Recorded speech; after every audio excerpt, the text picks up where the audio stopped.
on, will you give us a round of applause for God's sake? You'd see more action at a funeral, and that's a fact. I tell you what, there's great crack going down here today, and it's all down to local artists.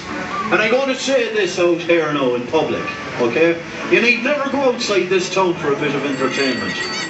There's better entertainment in this town than you'll find anywhere else on the planet. And this has been going on for years.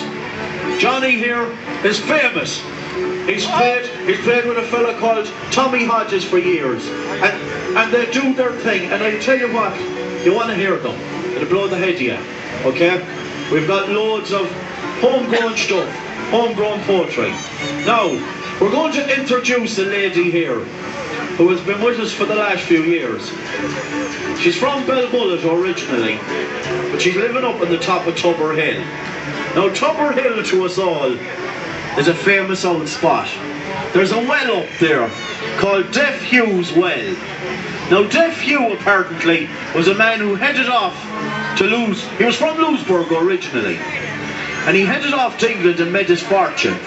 Anyway, his father was bringing cattle into the mart in Westport, and the cattle were dropping with thirst, because they hadn't had a drink since they left Louisburg.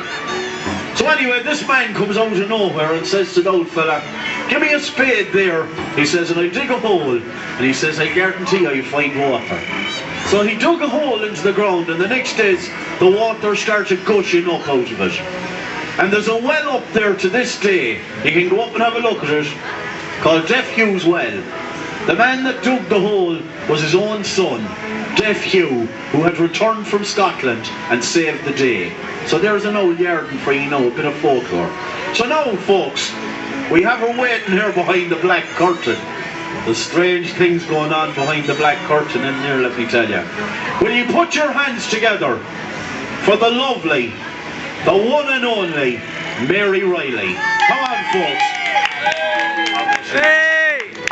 Thanks for the nice introduction, Paddy. Hello, everyone. Continuing the theme of folklore and so on, my first poem is called Voice. Voice. My story begins in the midst of time passing. On the edge of memory lives a child laughing. For though. Yet it lives as if it were a fresh happening, a part of the present day. For though.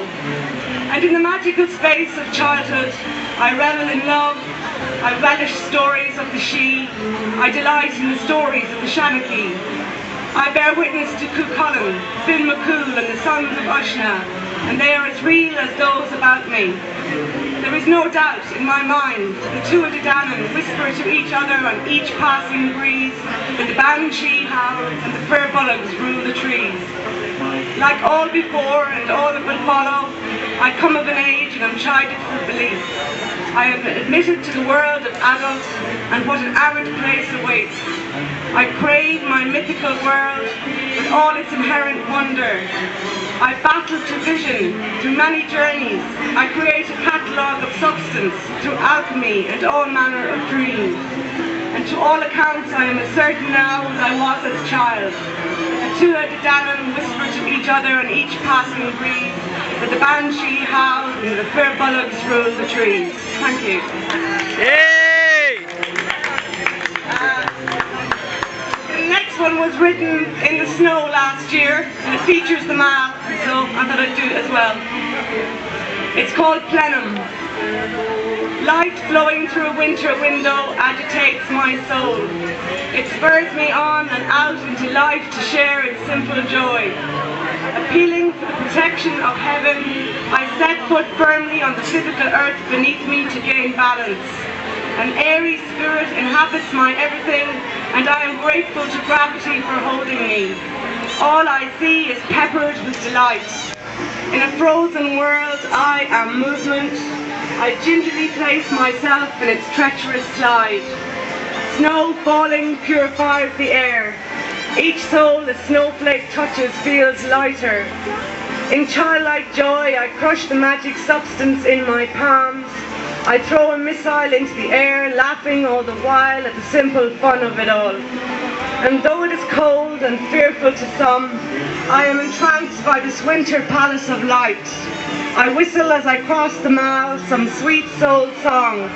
Amazing sights abound, birds walking on the frozen water.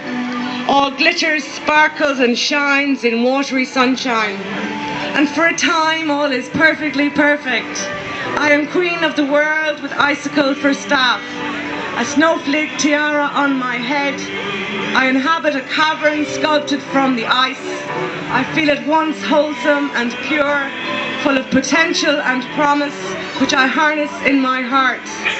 Tightly wrapped and full, I continue my journey at once alone and at the same time in the company of unseen sprites from the invisible world behind the glass covering of reality. And in some dimension somewhere purity exists in form apart.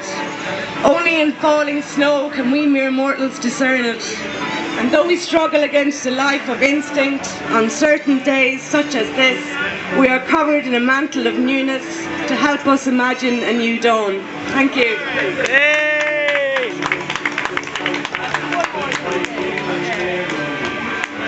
And well, my last poem for the moment is called The Shape of Things. It's about the economic situation, maybe a bigger picture for all of us. The shape of things. Deep in heart there is cohesion, trust even that integrity governs the core of things. Outward appearance, nothing but a trick of light and mirror, yet we are hoodwinked by the shape of things. Continuously. Corporate magicians decide our style and look daily. Was I not born a simple, complex thing? I did not know designer concerns at birth.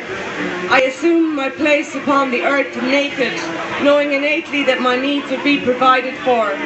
How did I lose that thread of trust of late? In the light of depression that consumes about things economical, I find myself losing focus, seeking lack rather than plenitude. I come to my senses and rediscover gratitude. I have life. Blood courses through my body. Through aeons of development, my DNA has spoken through scores of generations to survive the now of things.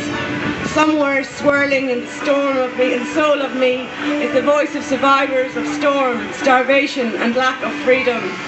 If I buckle under while standing on their shoulders, I let the chains of past, present and future possibilities slide. I will not be that person. From touching their distant shore, I swim through their story. I rediscover glory in a moment soft and pure. I am lifted by their laughter and love. I find myself aglow. And in the music of memory, the spirit soars above the hierarchy of need, and freed from this, I no longer worry. I assume my place in the chiaroscuro of light and shadow of my time. And who can capture me now? I sail in an ocean of light, bodiless and without constriction, beauty uplifting me and creating perception. As yet there is no tax on sunset, no levy on the inner world. All is transient in the end. Discover where true riches lie, let everyone call you friend. Thank you. Hey! Put it up there for C.Reilly. Wasn't that great stuff? Yeah! That's what it's about, hey? And there'll be more of that later on. And we have another poet coming along later on if he shows up. The one and only Noddy McKeown. That top blocker, as they say. Well, folks, it's been a great day for us here, all the people out around here, and I've been given little bits of historical information and bits of folklore about the area here, you know. Over here, the building over here, which we called the Bank of Ireland, it's closed down now. That was the Dowager House. That was Lord Sligo's mother's house, and she resided there for years. As I said, these two houses here that we're performing in, the archway here, these two houses were probably the last houses built on this row. The rest of the houses down here would have been built around 1780. They're all Georgian houses. And these two houses belong to a man called Richard O'Donnell. He was actually Frank Dolan's mother's father, and he was a building contractor, and he had a yard in here at the back between the two buildings. As you can see, as I said earlier on, you knew who had money on this street by the archways. An archway meant you had transport, and back in the day to have a horse and cart or one of the early cars was a big thing. So to have an archway meant that you had the filthy lucre, okay? You had the denarii, as they say, os covey, you know, you had a bit of denarii in the pocket cove. The shrapnel was heavy, and that's a great thing to have. Anyway, I was telling you earlier about the mall here.